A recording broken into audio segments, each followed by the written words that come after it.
카카오톡이 서비스 장애를 일으킨 지 30시간이 지난 어젯밤 사진과 동영상 전송 등 주요 기능 일부가 복구됐습니다. 카카오 측은 서비스가 완전히 복구되기까지는 시간이 더 걸릴 걸로 보고 이번 주부터 피해 신고 접수를 받을 예정입니다. 아동 성범죄자 김근식이 출소를 하루 앞두고 또 다른 성범죄 혐의로 재구속됐습니다. 법원은 김근식이 2006년 당시 13살 미만이던 피해자 A씨를 강제로 추행한 혐의에 대해 범죄가 소명되고 도주의 우려가 있다며 구속영장을 발부했습니다. 중국 시진핑 국가주석이 제20차 중국 공산당 전국 대표대회에서 대만에 대한 무력 사용 가능성을 언급해 파장이 일고 있습니다. 시 주석은 이번 당대회를 계기로 집권 사면임을 공식화할 전망입니다. 북서쪽에서 찬 공기가 유입되면서 오늘 아침 많이 추워졌습니다. 낮 기온도 서울이 14도, 전주 16도, 대구가 18도에 머무는 등 어제보다 5, 6도 떨어지며 춥겠습니다. 내일은 서울의 아침 기온이 4도까지 떨어지는 등 초겨울 추위가 오겠습니다.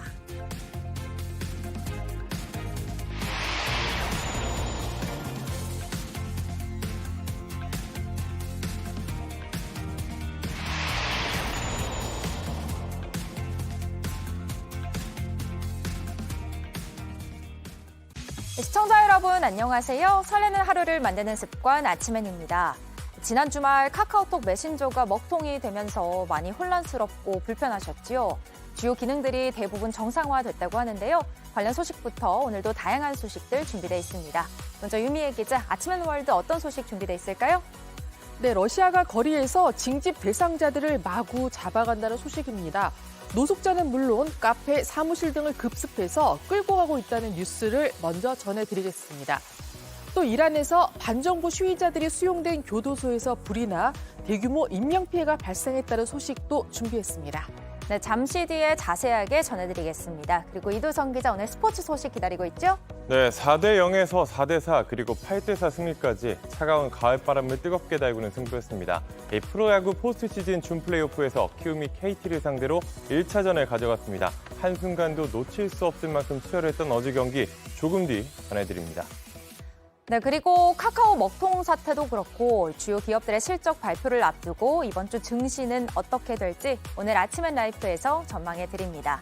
10월 17일 월요일 아침엔 시작합니다.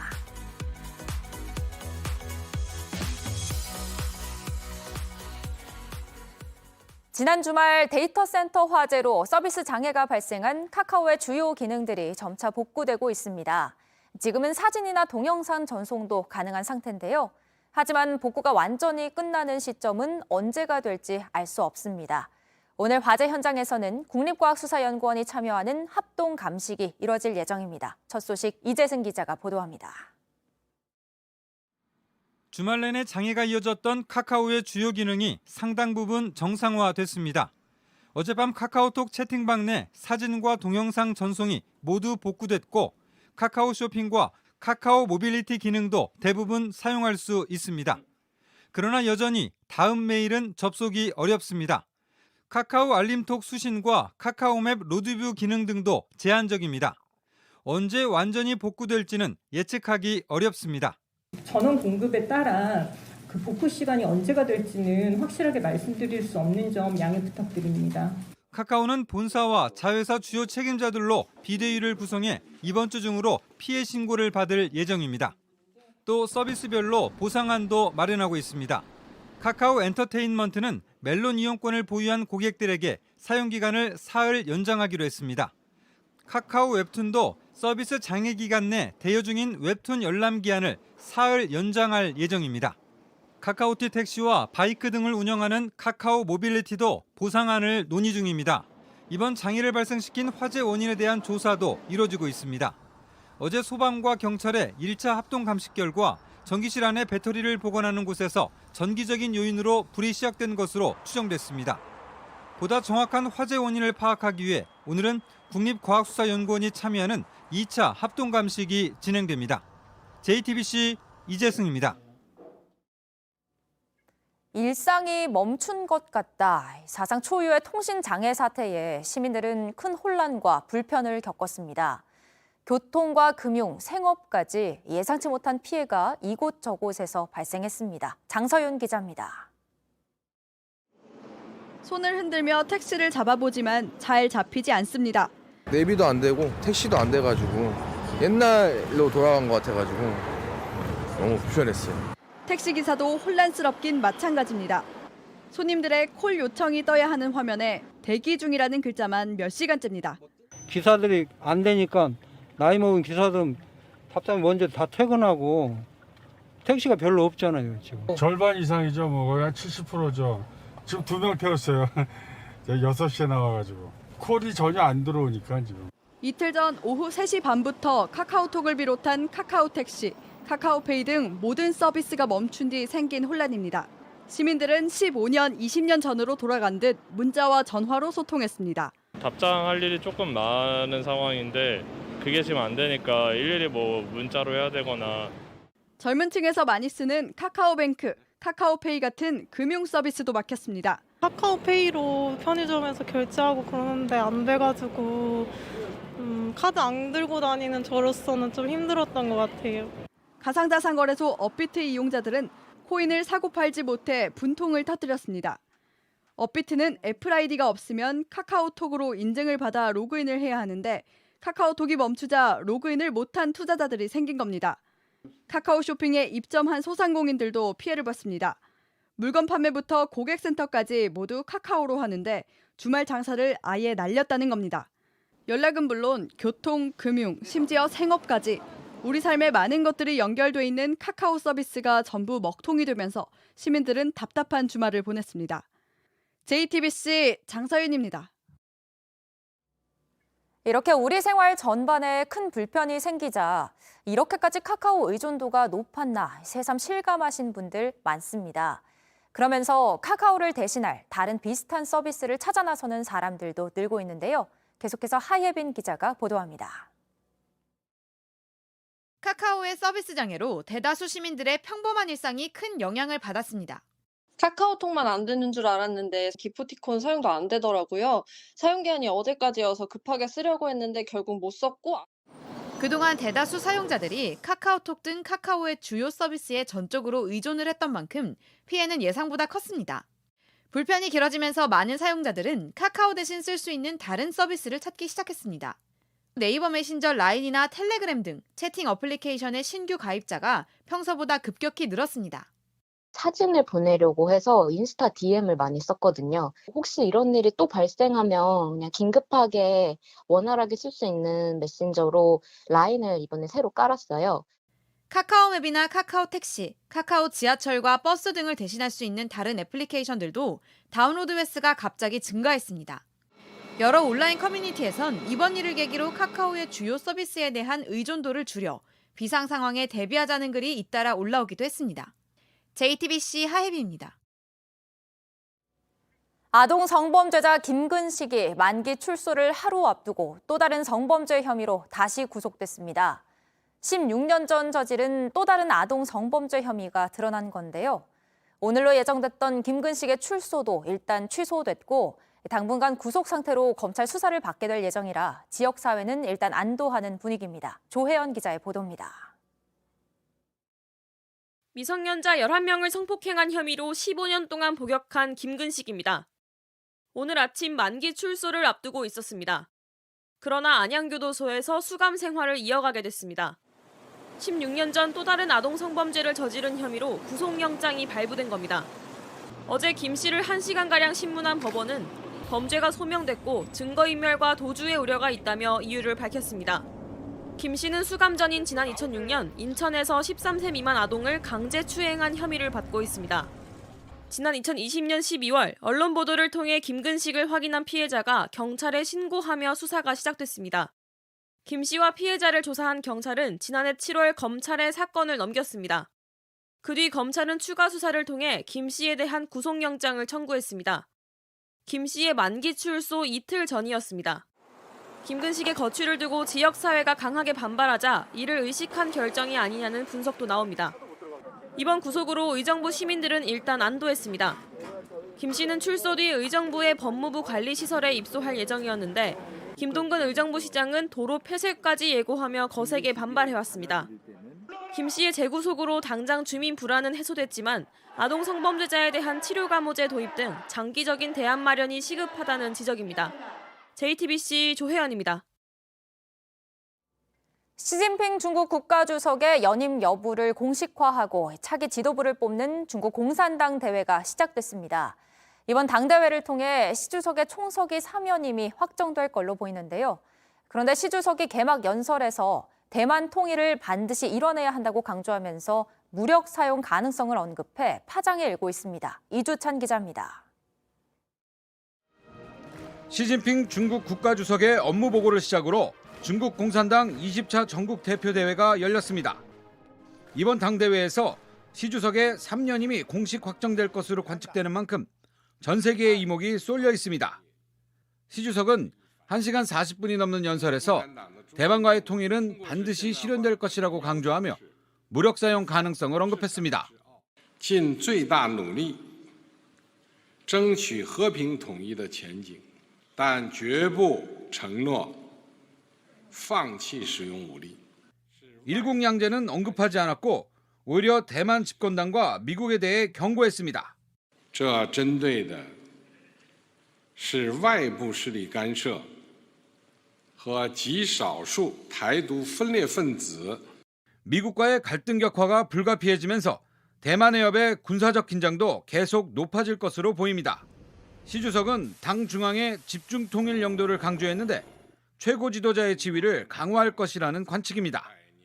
개혁 개방에 대한 언급은 4차례에 그쳤습니다. 당대회 대표단과 초청이사 등 2,340명 가운데 후진타오 전 주석 등 원로들의 모습은 보였지만 최근 건강 이상설이 제기된 장쩌민 전 주석은 참석하지 않았습니다.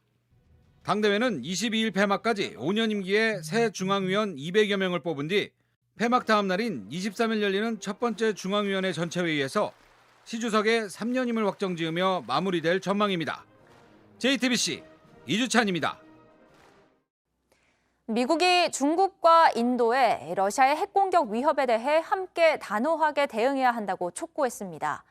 최근 석유 감산 결정을 이끈 사우디아라비아에 대해선 대가를 치를 거라고 경고했습니다. 워싱턴 김필규 특파원입니다. 제이크 설리번 미국 백악관 국가안보보좌관은 방송 인터뷰에서 러시아가 우크라이나 전장에서 핵무기를 사용하면 단호히 대응할 거라고 다시 한번 강조했습니다. 그러면서도 이를 막기 위해 동맹을 포함한 다른 나라들의 협조가 필요하다고 했습니다. Countries around the world, including the likes of China and India, to send a very clear and decisive message to Russia that they should not contemplate the use of nuclear weapons in this conflict. 그간 경제 외교적으로 러시아 편을 들어온 중국과 인도지만 핵 문제에서만큼은 러시아를 같이 고립시켜야 한다고 촉구한 겁니다. 최근 오펙 플러스의 원유 감산 결정을 주도한 사우디아라비아에 대해서도 경고의 메시지를 내놨습니다. 우크라이나 전쟁으로 미국 내 기름값과 물가가 치솟는 상황에서 오히려 감산 결정을 내린 건 노골적으로 러시아의 편을 든 행위라는 이야기입니다. You're right. The president did say that he is going to reevaluate our relationship with Saudi Arabia. Those options include changes to our approach to security assistance to Saudi Arabia. 지난 7월 바이든 대통령은 사우디를 직접 방문해 석유 증산을 논의했지만 오히려 뒤통수를 맞은 셈이 됐습니다. 설리번 보좌관은 다음 달 인도네시아에서 열리는 주요 20개국 회의에서도 사우디 측을 만날 계획이 없다고 선을 그었습니다. 이처럼 주요 국가들이 미국과는 계속 다른 행보를 취하면서 장기화되는 전쟁을 빨리 끝내려는 계획에도 걸림돌이 되고 있습니다. 워싱턴에서 JTBC 김필규입니다. 네, 이번엔 우크라이나 전쟁 소식 알아보겠습니다. 러시아 경찰과 징집 대원들이 모스크바 중심가 등을 순찰하면서 직장인과 노숙자를 무더기로 징집하고 있다는 보도가 나왔는데요. 아침엔 월드 유미애 기자에게 좀 더 자세하게 알아보겠습니다. 네, 유 기자, 마구잡이로 잡아가나 봐요. 네, 거리에서 남자만 보이면 잡아가는 수준입니다. 워싱턴 포스트의 보도 보시겠습니다. 러시아가 우크라이나와 싸울 남자들을 거리에서 잡아간다는 제목의 기사에서 자세히 다뤘는데요. 네. 그 방식도 꽤 무섭습니다. 카페와 식당의 출구를 봉쇄해 징집 대상자를 수색하고 있고 아파트 로비를 지키고 서 있다가 영장을 발부하고 사무실 건물이나 호스텔 등을 급습한다고 합니다. 심지어 모스크바의 한 노숙자 쉼터에서 수십 명을 잡아가기도 했다고 합니다. 푸틴 대통령이 징집령을 내렸지만 러시아군의 병력 부족이 얼마나 심각한지 그러니까 다급해진 러시아군의 속사정을 보여주는 정황으로 보입니다. 네, 정말 무섭습니다. 또 그런가 하면 이 러시아에 점령당한 우크라이나 헤르손에서는 음악회 참가를 거부하던 우크라이나 지휘자를 죽였다는 소식도 있던데요. 네, 안타까운 소식입니다. 가디언의 보도를 보시겠습니다. 러시아군이 콘서트를 거부한 우크라이나 지휘자를 죽였다는 제목의 기사에서 이를 다뤘습니다. 자택에서 총에 맞아 숨진 채 발견됐는데요. 우크라이나 문화부는 헤르손에 기반을 둔 한 실내 악단의 지휘자가 사살당했다고 발표했습니다. 그는 점령군인 러시아 측이 헤르손 지역의 평화적인 삶을 보여주기 위해 마련한 콘서트에 참석하기를 거부했다고 합니다. 네. 국제음악계도 러시아를 비난하고 있습니다. 음악계를 중심으로 나는 러시아 음악인들로부터 너무 많은 침묵을 보았다는 비판도 나오고 있습니다. 젤렌스키 대통령이 침묵하는 모두가 공범이다라고 이야기했던 것도 생각이 나고요. 안타까운 소식입니다. 이 소식은 여기까지 듣고 다음 소식은 뭔가요? 네, 이란에서 반정부 시위 참가자들이 대거 수용된 교도소에서 화재가 발생했습니다. 이 교도소엔 최근 히잡 의문사 사건에 반발한 시위대들이 대거 잡혀 있었는데요. 4명이 숨지고 61명이 다치는 등 대규모 인명피해가 발생했습니다. 이란의 국영 언론은 수감자들 사이에서 다툼이 벌어졌고 일부 죄수가 의류 창고에 불을 질렀다고 전했는데요. 네. 사실 이조차 믿어야 할지 모르겠습니다. 불이 난 이 교도소는 반인권적 처우로 평소에도 악명이 높은 곳입니다. 정치범 외에 언론인, 외국인 수감자도 많으며 히잡 의문사 반정부 시위 중 체포된 시위대 수백 명도 구금돼 있는 것으로 알려졌습니다. 예, 완전히 잿더미가 된 모습인데 히잡 의문사에 이어서 교도소 의문사라고도 할 수 있을 것 같습니다. 네, 마지막 소식도 전해주시죠. 네, 미국의 경제 전망 얘기인데요. 월스트리트저널의 보도입니다. 최근 66명의 경제 전문가들을 조사한 결과를 현지 시간 16일 공개했습니다. 경제 전문가들은 1년 내인 내년에 미국이 경기 침체와 일자리 감소에 빠질 걸로 내다봤는데요. 예. 전체 63%, 그러니까 10명 중 6명이 그렇게 봤습니다.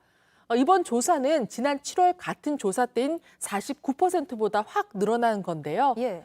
월스트리트저널은 2020년 7월 이후 처음으로 과반이 경기 침체를 예상했다고도 전했습니다. 좀처럼 안 잡히는 인플레이션은 기준금리를 계속해서 올리도록 압박을 할 거고 이는 결국 미국 경제를 침체에 빠뜨릴 위험을 증가시키는 상황입니다. 네, 그렇군요. 금리 전망도 있었다고 하는데 이건 어떻게 나왔을까요? 네, 미국의 경제 전문가들은 올해 말 기준금리 범위의 중간점을 4.267%로 예상했습니다. 이는 7월 예측치인 3.294%를 상당히 상회한 건데요. 예.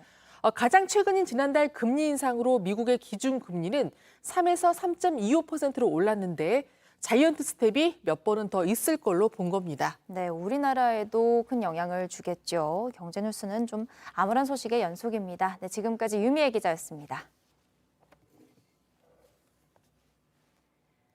미국 역사상 가장 큰 K-팝 행사가 될 거라고 해놓곤 정작 출연하기로 한 가수들이 대거 무대에 오르지 못하는 일이 일어났습니다. 미국 비자를 받지 못하면서입니다. 팬들은 주최 측에 비난을 쏟아내며 전액 환불을 요구하고 나섰습니다. 로스앤젤레스에서 홍희정 특파원입니다.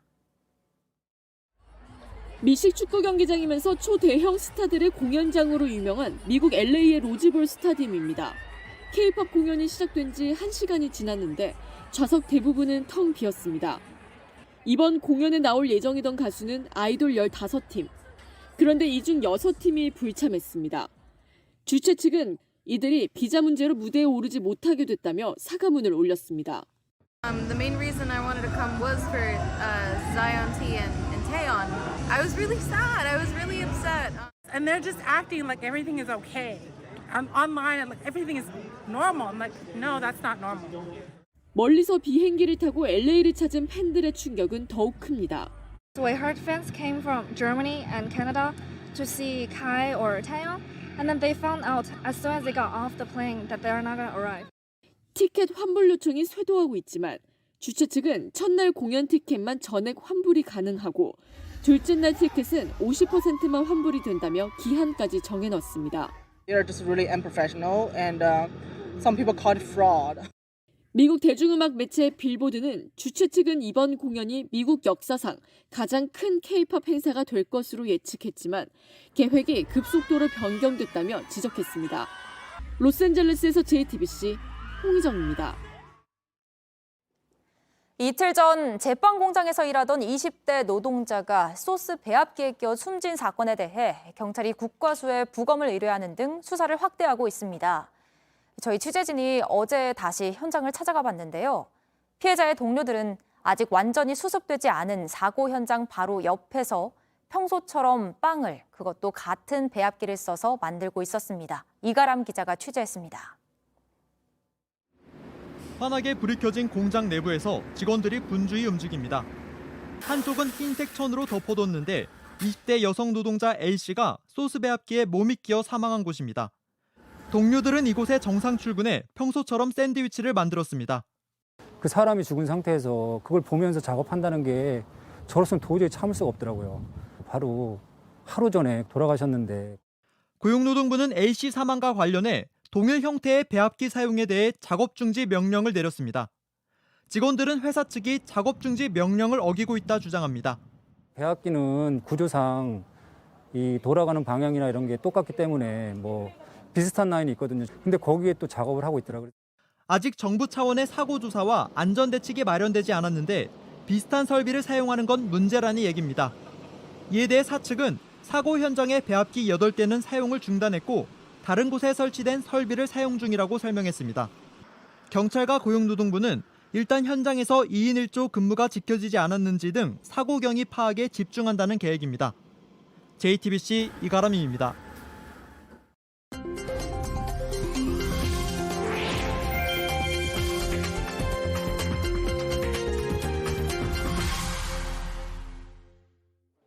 네덜란드 화가 빈센트 반 고흐의 해바라기가 영국 런던 내셔널 갤러리에 걸렸습니다.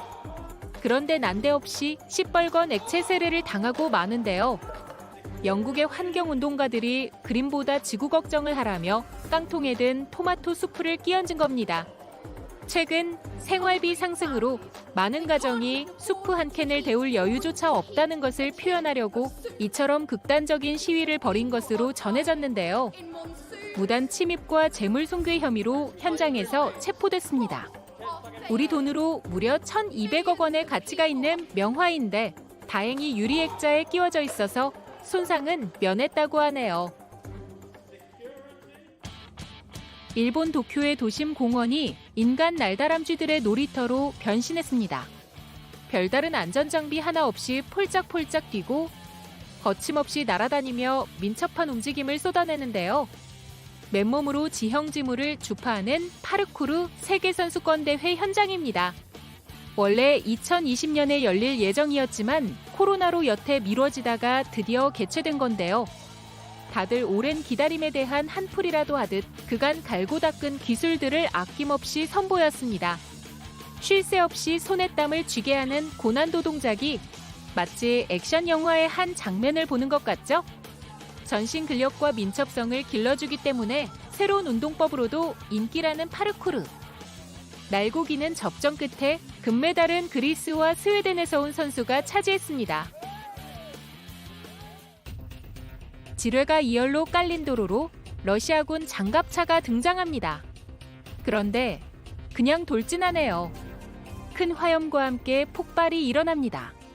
우크라이나가 공중에서 촬영한 영상인데요. 육안으로 지뢰가 확인되는데도 그대로 진입하는 이해 못할 행동이 러시아의 열악한 군사 훈련을 보여주고 있다는 반응입니다. 도무지 훈련받은 군인의 운전이라고 볼 수 없다는 건데요. 최근 러시아에서는 징병 기준에 맞지 않은 인원이 일부 강제 동원되고 있으며 제대로 된 훈련도 없이 최전선에 배치된다는 지적이 나오고 있습니다. 지금까지 AI가 픽한 세상, 제나가 전해드렸습니다.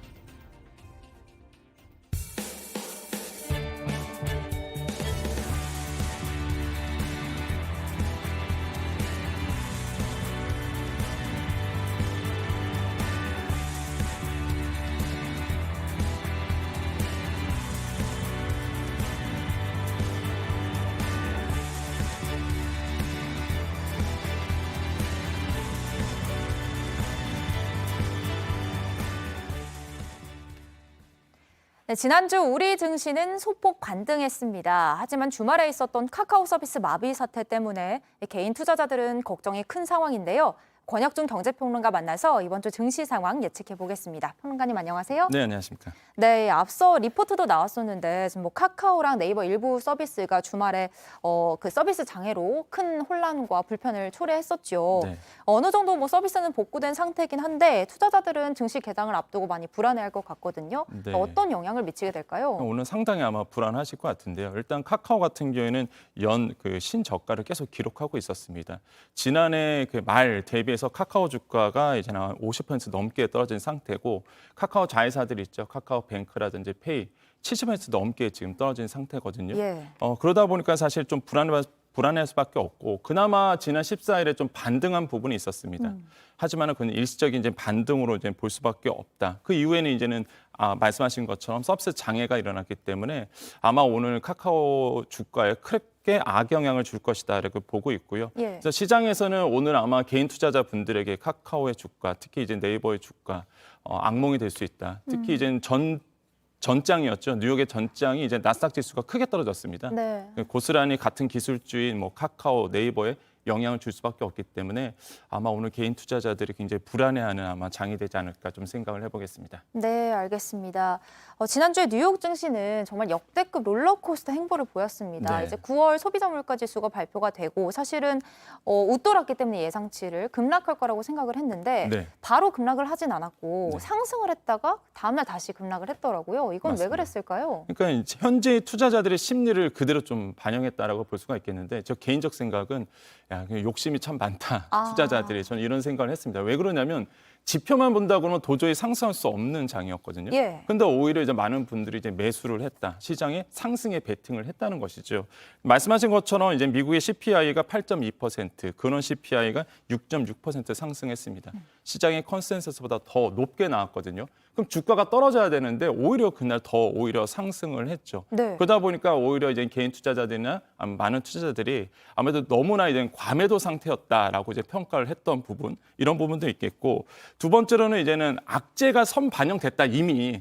그래서 네. 지금 오히려 이런 것이 더 좋은 시그널이다라고 이제 생각했던 것 같아요. 근데 지표만 보면 도저히 오를 수 없었거든요. 예. 근데 이제 올랐단 말이죠. 역시나 그 다음 달 말씀하신 것처럼 그 다음 날 장은요 폭락을 했습니다. 그러니까 일시적인 현상이었다는 것이죠. 그래서 이런 부분을 봤을 때 지금의 이제 투자 상황은요 굉장히 혼조세, 변동성이 굉장히 큰 시장이다라고 좀 말씀을 드리겠습니다. 네, 이미 너무 과매도 상태였고 악재가 선반영됐었다라고 평가를 해주셨고 또 우리 증시는 사실 기준금리 인상 이런 여러 가지 악재가 있었지만 어쨌든 코스피 2200선을 지켜냈어요. 네, 이제 코스피 같은 경우에는 이제는 좀 올랐었죠. 그래서 2.3% 올랐고요. 코스닥도 마찬가지로 4% 넘게 뛰었습니다.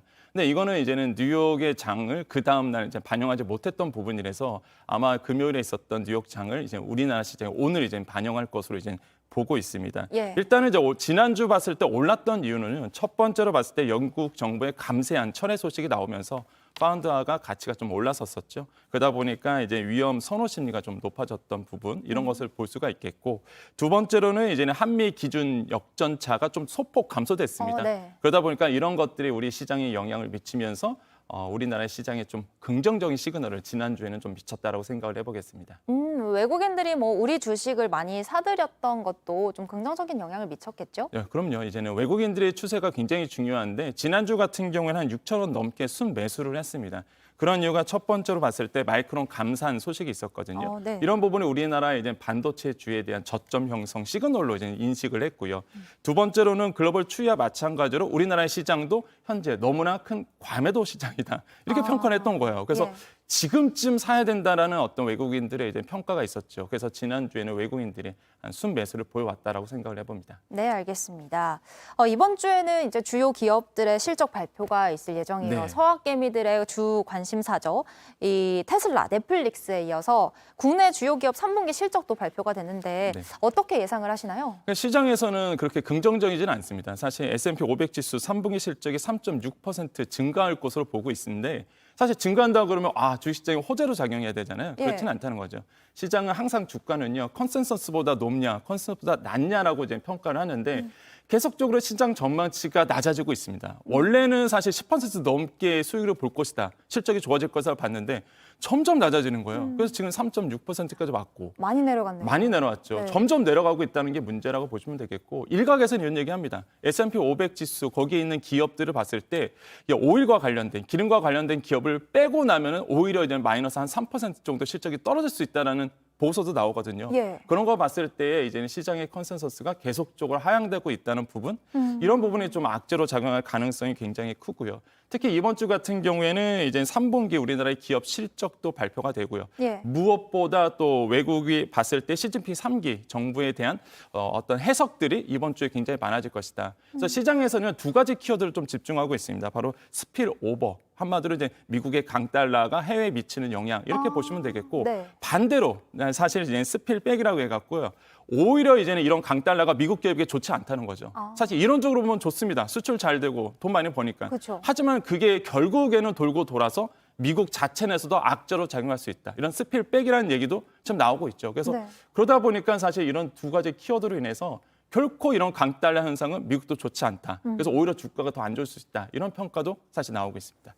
정말 우리나라도 그렇고 세계적으로 뭐 당분간 이 변동성이 계속 이어질 것 같습니다. 네. 이럴 때는 사실 어떻게 투자를 해야 할지 궁금하거든요. 사실 뭐 투자라는 것이 미래 가치를 위해서 현재 가치를 일부 포기하는 것 이렇게 이제 보통 얘기를 하는데 문제가 현재 가치가 너무 떨어진 상태, 회복이 안 되는 상태라 그러면 실패한 투자라고 볼 수 있겠죠. 그렇기 때문에 보수적인 관점에서 이번 주는 접근해야 된다. 예를 들어서 내 돈을 지켜나가면서 투자하시는 것이 굉장히 좋겠다고 말씀을 드리겠고 단발 랠리는 좀 일어날 수 있습니다. 소폭 상승할 수 있어도 그게 단발성으로 그칠 가능성. 왜냐하면 매크로가 너무 좋지 않거든요. 네. 거시 부분이 너무 지표가 좋지 않기 때문에 이럴 때는 이제 지켜나가는 것이라고 보시면 되겠고 역시나 현금 비율을 늘린다든지 아니면 이제 포트폴리오를 좀 조정해서 채권 투자를 늘려가는 것 이런 것들을 좀 제안해 드리도록 하겠습니다. 네, 알겠습니다. 오늘 말씀 여기까지 듣겠습니다. 지금까지 권혁준 경제평론가였습니다.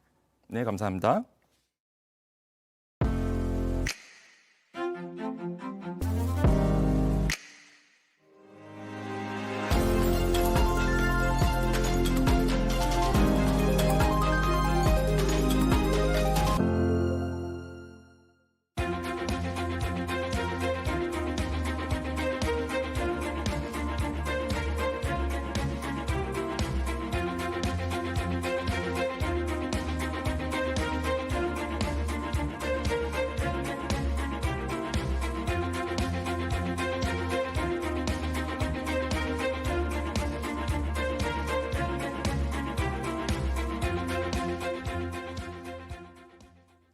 청렴하고 지역 주민에 대한 봉사 정신이 뛰어난 공무원을 찾아내 해마다 수여하는 청백 봉사상이 있습니다. 올해는 전남 순천시청의 김원덕 씨가 대상의 주인공이 됐는데요. 유네스코 순천 생물권 보전 지역 지정에 앞장서고 솔선수범해 주민 입장에서 일해온 점을 인정받았습니다. 정진명 기자입니다. 전남 순천시청 생태환경과의 김원덕 팀장. 김 팀장의 일과는 공사 현장을 직접 점검하는 것부터 시작합니다. 시민들이 불편을 호소하는 소음을 측정하고 먼지가 얼마나 생기는지 세심히 살펴봅니다. 악취나 진동 발생도 챙기는 일입니다. 공공하수 처리장 등 시민 생활과 밀접한 환경 기초시설은 초안 구상부터 설계, 시공까지 도맡았습니다. 국내 6번째로 지정된 유네스코 순천 생물권 보전 지역은 김 팀장이 기획 입안한 작품입니다. 순천만 습지의 생태관광 모델도 만들어냈습니다. 남사루 습지도시 순천은 국내 처음으로 인증받았습니다.